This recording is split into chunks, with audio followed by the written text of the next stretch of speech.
¿Qué tal, Nina? Muchas gracias por acompañarnos en esta oportunidad. Bueno, Nina, Nina Humala estudió Derecho en San Marcos. Ella nos acompañó en la mesa de Fiestas Patrias. Además, es egresada del programa de Gobernabilidad, Gerencia Política y Gestión Pública de la Escuela de Gobierno de la Católica, abogada con cursos de memoria y justicia transicional en la Universidad de Buenos Aires y Claxo. Asimismo, es abogada con más de 6 años de experiencia en asesoría legal en el sector privado y asesorando en casos relacionados a terruqueo y estigmatización. Ha participado en diversos foros y publicado en diversas revistas como IDL. Muchas gracias, Nina. ¿Qué tal? ¿Cuáles son ¿Qué tus, tal? tus impresiones, tus sentimientos? A un año de esta sentencia que ha privado a tu padre de la libertad, ¿no? Sí, bueno, buenas noches, gracias por la invitación. Y sí, bueno, el 28 de octubre se cumplió un año de la sentencia. Lamentablemente el Poder Judicial tiene plazos bastante largos. Sé que, como abogada, sé que eso es lo normal, el promedio.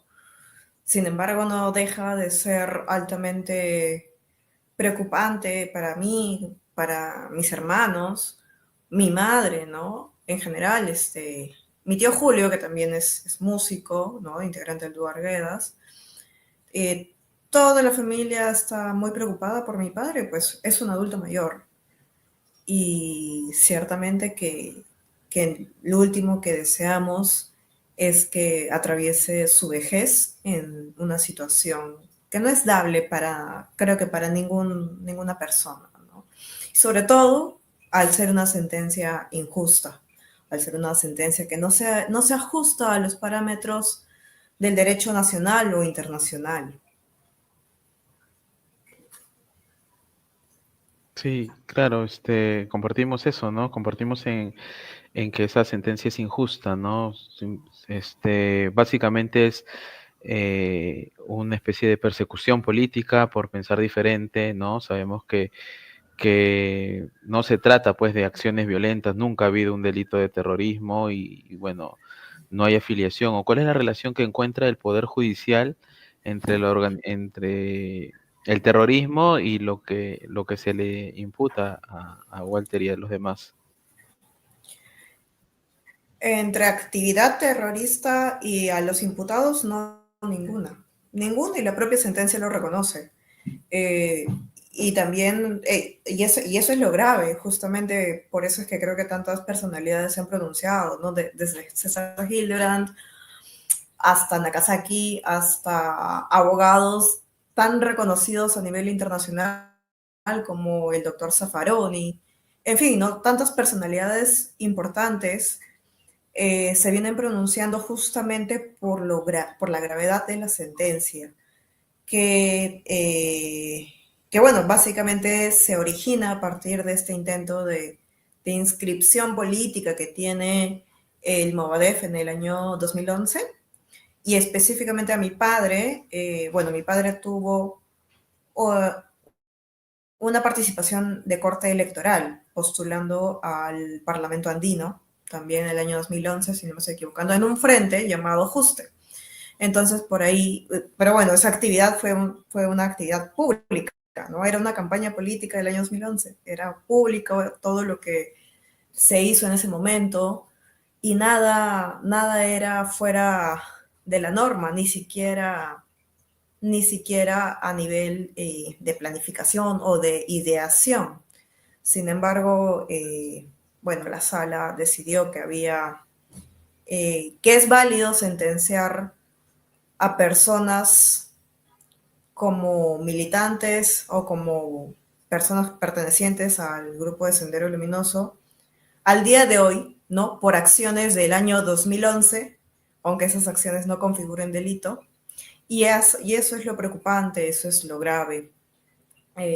Yo sé que mucha gente puede tener recelo o una sanción moral incluso, ¿no? como lo venía diciendo de repente el escritor, el historiador José Carlos Agüero, no sé si se habrán tenido oportunidad de ver algunos videos que han circulado de él a propósito de la sentencia, de palabras de él hacia algunas personas del caso. Y claro, se entiende que muchas personas pueden tener sus reservas políticas o sus reservas morales, si se quiere, pero una cosa es ese tipo de posturas y otra cosa es que el Estado sancione con cárcel a personas que no han cometido un delito. No creo que hay que saber distinguir entre un aspecto y otro. Ya esto lo menciono ya en el marco general del grueso de las personas, ¿no? Sí, no hay delito de terrorismo, pero aún así se les ha condenado por delito de filiación a organización terrorista, ¿no? Entonces ahí no tiene sentido la acusación. Pero bueno, ha pasado un año y ¿por qué aún hay este retraso de esta segunda, de que se pronuncie esta segunda instancia?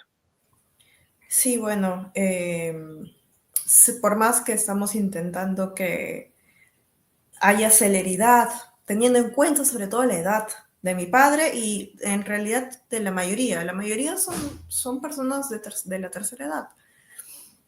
Eh, Sin embargo, todavía no podemos encontrar esa celeridad tan buscada. Así que bueno, siempre es bueno para nosotros aprovechar cada espacio que podemos tener para reiterar la necesidad, la urgencia que hay para que la Corte Suprema, en este caso, pueda corregir la situación, ¿no? Que esa situación más bien se arregle a derecho, se arregle a nuestra Constitución y puedan absolver a mi padre, así como a las demás personas que también se ven involucradas en el caso. Sí, bueno, y hay un caso de uno de los condenados falleció en la cárcel. Se trata del abogado Carlos Gamero. Él, bueno, pues falleció, era Alzheimer, tenía Parkinson, se enfermó de tuberculosis, estando en prisión, su defensa, bueno, acá en el programa hemos entrevistado a su abogado Miguel Sánchez. Él cuenta que le rogaron, suplicaron a su familia, a su hermana, para que puedan al menos dejar morir a su hermano en casa y no en prisión, ¿no? Entonces, pero aún así los jueces fueron insensibles, fueron indolentes, no recurrieron este pedido, digamos, en su caso de indulto humanitario, un momento de desesperación, ¿no? Entonces, nadie quiere que lo mismo pueda pasarle a los demás condenados, ¿no? Que son de la tercera edad, ¿no? Exacto. Como tu papá, ¿no? Imagínate que que esta segunda instancia pueda demorarse y en el camino otras personas se enfermen de tuberculosis u otras enfermedades eh, muy graves, ¿no? Y al final terminan perdiendo la vida, ¿no? Eso no se debería permitir, ¿no? Bueno, una falta de humanidad, ¿no? Por parte de quienes administran digamos, esta justicia, o bueno, el sistema judicial. Sí, sí, exactamente, ¿no? Ya hay una persona que ha fallecido en prisión, realmente más que penoso, más que lamentable lo que ocurrió con el señor Camero. Y en efecto, está el temor de que pueda ocurrir, si no ocurre algo tan grave, que ocurra lo que sí es normal y natural, que es la merma de la salud, de la integridad física, psíquica de las personas que están sufriendo el no poder estar en libertad, ¿no?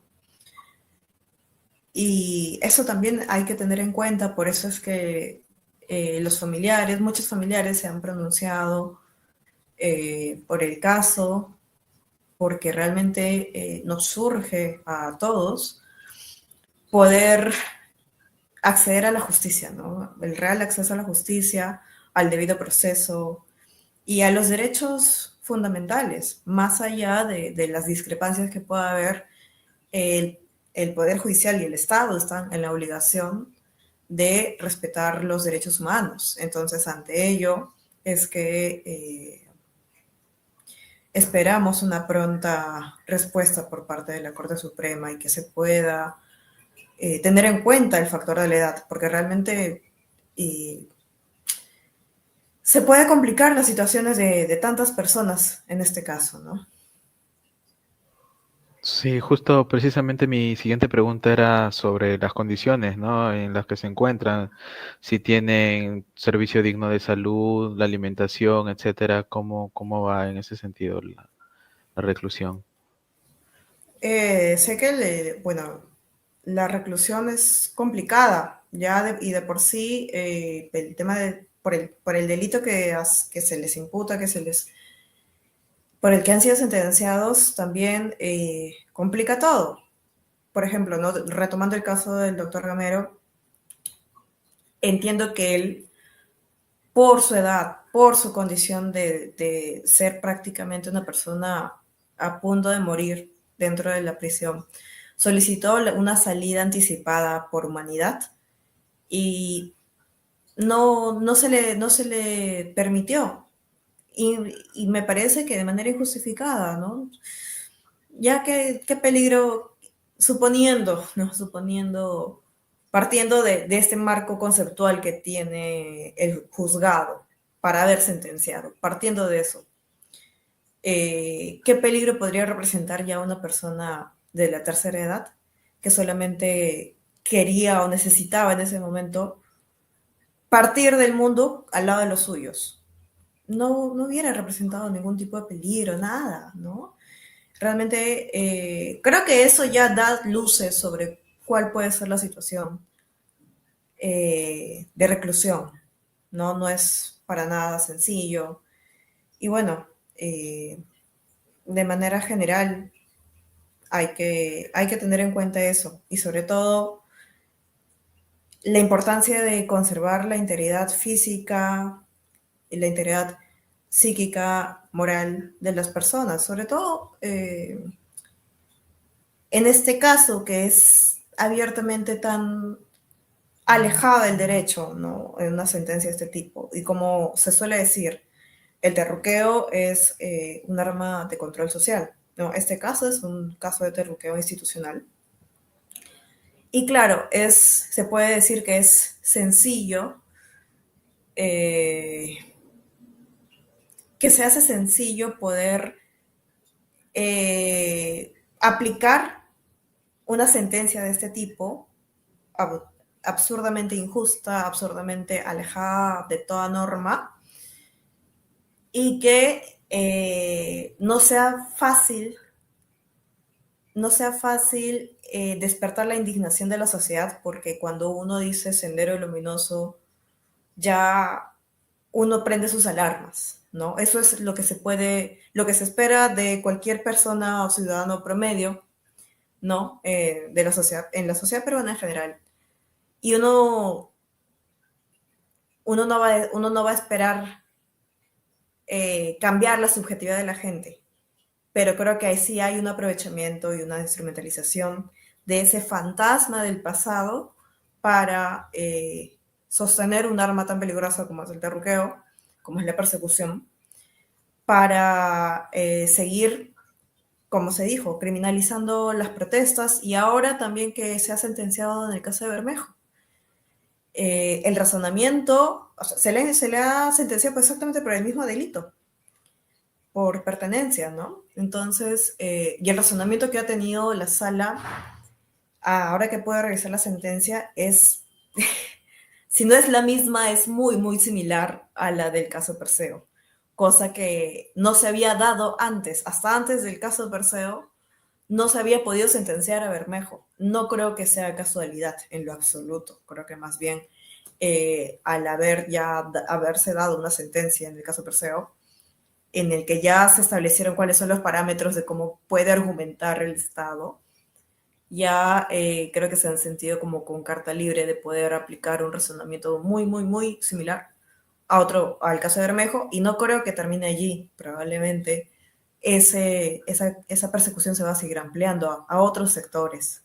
Y eso es lo peligroso y eso es lo que creo que es importante que la gente también comprenda, ¿no? Cómo se puede seguir ampliando los márgenes de la persecución. A ver, en el caso de Bermejo, a él lo absolvieron en 2 oportunidades y luego decidieron volver a retomar, a iniciar el juicio, ¿no? Y las pruebas que presentaron en esta oportunidad han sido las mismas que en las 2 anteriores ocasiones fueron rechazadas, ¿no? Entonces, ¿podrías indicarnos qué similitudes hay entre el caso Perseo y el caso de Bermejo? Y bueno, ¿cuál es ese peligro que está presente y que se puede extender, ¿no? a otros casos, ¿no? Como el caso Ayacucho o el caso Olimpia.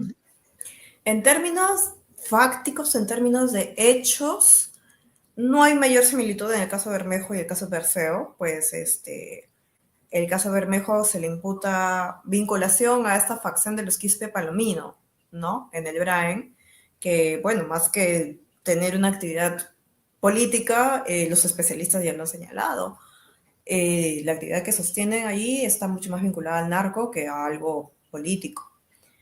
Mientras que el caso de Perseo está mucho más vinculado al Movadef, ¿no? Al Movadef, ¿no? Un movimiento que en su momento intentó inscribirse, tenía todo un programa político y entre su programa político también tenía el tema de la reconciliación nacional, etcétera, ¿no? Los planteamientos que tenía. Entonces, en términos fácticos, es diferente, pero el razonamiento que ha podido tener la sala al momento de sentenciar y los criterios que han decidido adoptar en esa sentencia condenatoria de Bermejo son criterios o parámetros similares a los de Perseo. Esa es la similitud. Ahora, respecto a los otros casos que mencionas, como Olimpo, como el caso Ayacucho, sí son un poquito más parecidos en términos de hechos a Perseo. Por ejemplo, Olimpo sí es casi como exactamente lo mismo. Es más, si en Olimpo hay como 80 personas, me parece, en Olimpo hay como 80 personas o más, creo. La mitad de esas 80 personas son personas también sentenciadas en Perseo. Entonces hay doble persecución a las personas de Perseo. El caso Ayacucho también tiene sus propias peculiaridades, ¿no? Porque además, sobre todo teniendo en cuenta de que se dio un contexto de protesta social tan fuerte que se estaba dando en Ayacucho y las actividades que se quieren tildar como actividades terroristas son en realidad coordinaciones para la protesta. Y ahí viene lo peligroso, como si es que con Perseo se permite que se condene a personas por un delito tan grave como es el delito de terrorismo, a pesar de que no lo hayan cometido, a pesar de que ni siquiera hayan estado ideando a futuro cercano ni lejano algo parecido a una vía armada, si permitimos eso con esas personas, porque de repente muchas personas pueden opinar, no, es que ellos piensan de tal manera, no, es que ellos tal o cual cosa. En realidad ya vamos viendo cómo el efecto puede ser dominó, ¿no? Si se permite eso, en realidad solamente vamos a dar pie a que se amplíe la persecución como ya se viene dando. Por ejemplo, en las protestas del 2023 y del 2024 se estuvo procesando a muchas personas por financiamiento al terrorismo, cuando en realidad solamente eran grupos autogestionados para sostener las marchas. Eso no se veía hace 10 años, hace 8 años o 6 años incluso. Eso no lo veíamos antes. Y no podemos pensar que simplemente se les prendió el foco. No es así. Eso se ha venido construyendo poco a poco a través de los últimos años. Y yo sí veo que desde Perseo ha habido un pico construido lentamente, pero de manera muy sostenida, para poder ir criminalizando distintas actividades que están mucho más relacionadas a la protesta o al disentimiento político, eh, mucho más que algo parecido a un delito. Entonces, creo que es importante tener claridad sobre ello, ¿no?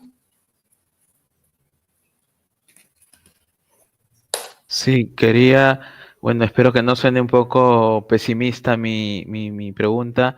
Quería preguntarte si, bueno, la apelación, ¿no? que se va a hacer, hay ciertas esperanzas de poder revertir esto, teniendo en cuenta de que si se revierte esto, también podría revertirse pues la de los otros casos, ¿no?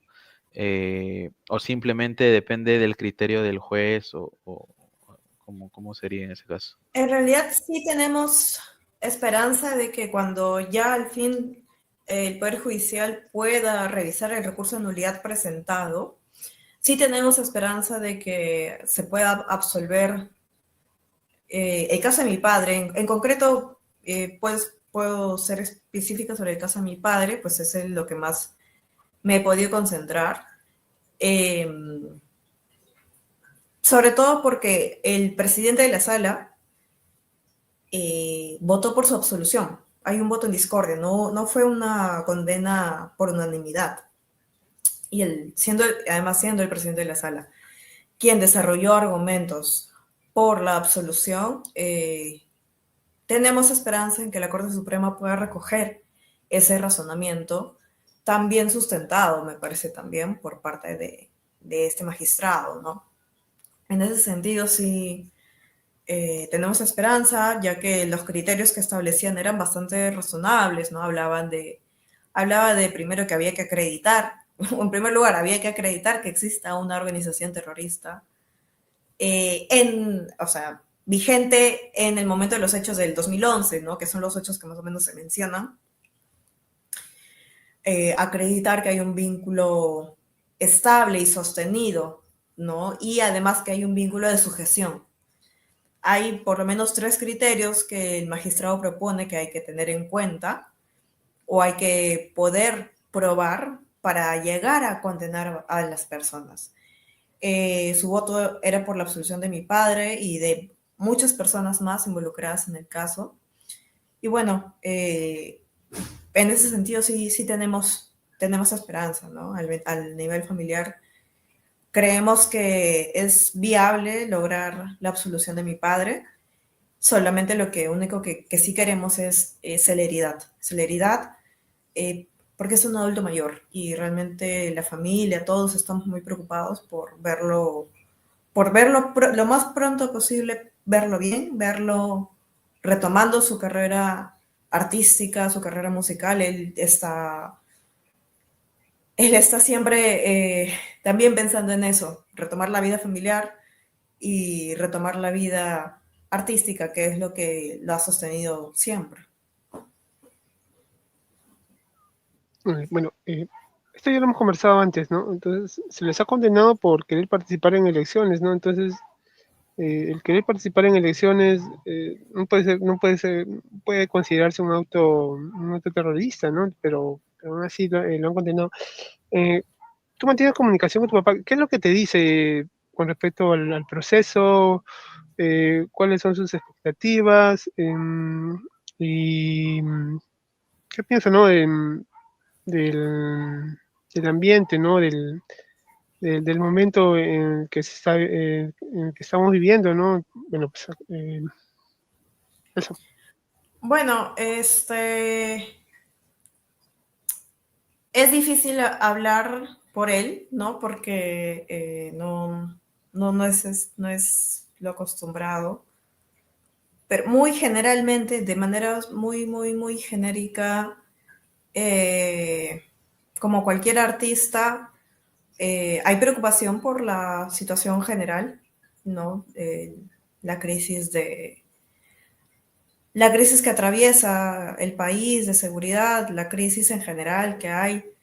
Por supuesto que hay una preocupación constante, ¿no? Porque además artistas como él se han preocupado justamente de responder a la época, de saber responder a las necesidades históricas de un contexto determinado. O al menos eso es lo que se ha intentado de repente. Eso está, ¿no? Eso está y probablemente no va a dejar de estar. Sobre todo en alguien como él, que, como digo, su carrera musical, si, bueno, quienes conozcan bien su carrera artística, saben lo comprometido que él ha estado siempre en la coyuntura política a lo largo de los 35 o 40 años de carrera artística que tiene él, ¿no? Entonces sí, eso no ha cambiado y seguramente no va a cambiar nunca, ¿no? Para él. Bueno, tu papá tiene la oportunidad de, digamos, ¿no? De tocar, de cantar en el ambiente que se encuentra ahora, bueno, con con la gente que, bueno, con la cual comparte ese espacio, ¿no? Bueno, con quien se está privado de la libertad. O sea, ¿cómo mantiene su espíritu artístico? Él en general, bueno, más que hablar de lo de ahora, solo por darles un ejemplo, en los años 90, cuando él estuvo preso, aunque bueno, también era mucho más joven, también estuvo preso en los años 90, eh, salió absuelto, felizmente salió absuelto en su momento, pero en los 90 había pues tanta gente también encarcelada, sin pruebas, ¿no? Ya era medio moneda común, lamentablemente, sobre todo en gente de izquierda. Y bueno, en los 90 mi padre lo que hizo fue, O por al cantar, no poder, o por cantar música crítica a bueno, la sociedad, bueno, lo acusaron, digamos, ¿no? sí, sí, sí, sí, Pero y luego ya lo bueno, absolvieron. y en los 90 grabó un disco, bueno, no grabó él, sino que él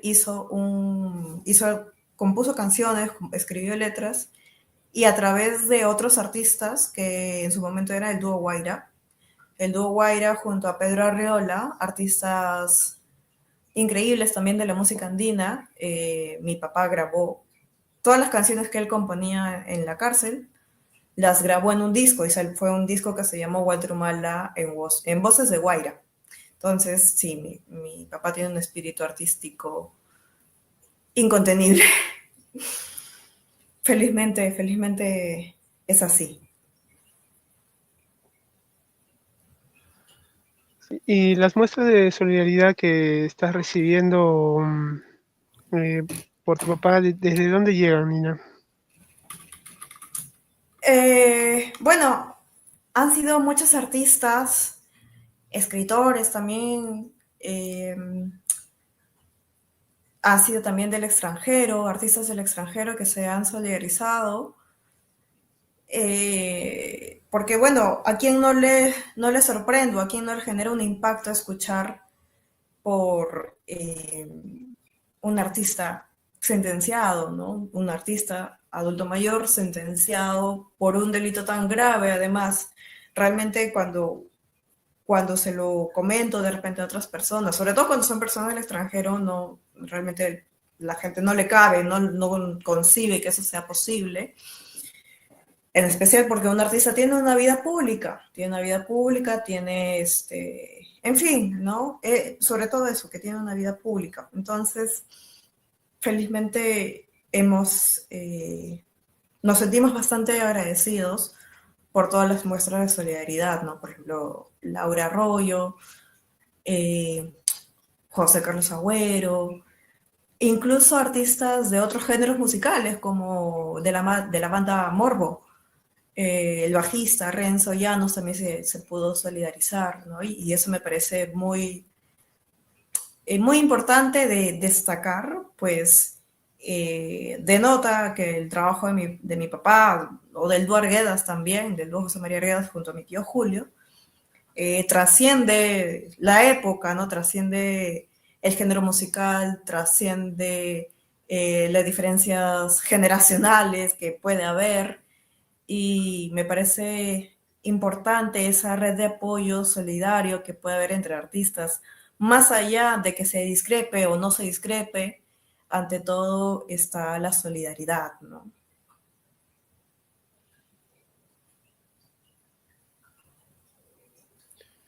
Sí, esperemos que tanto tu papá Walter logre, bueno, su libertad, ¿no?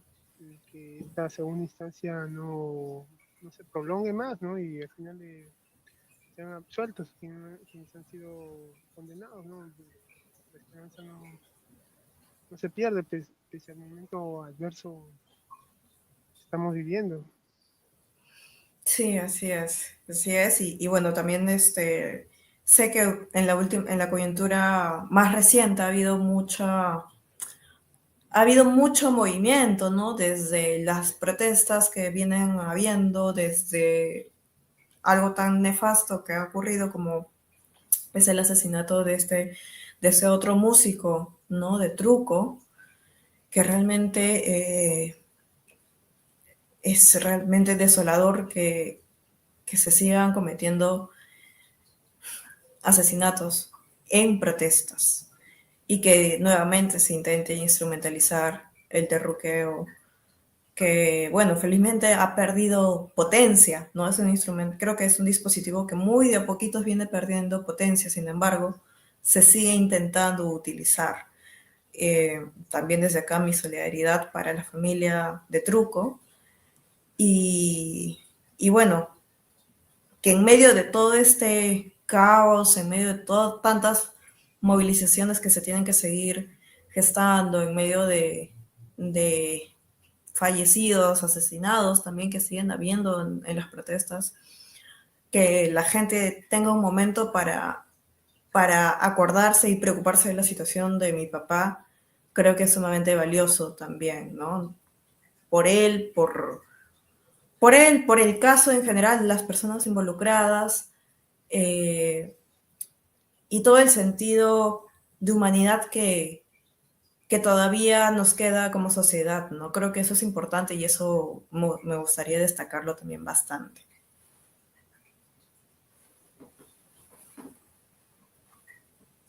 Muchas gracias, Nina. Hay noticias, digamos, alentadoras y bueno, pues que la justicia llegue, ¿no? En algún momento Sí. tiene que llegar, ¿no? Cuídate. Sí, Gracias. gracias. Gracias.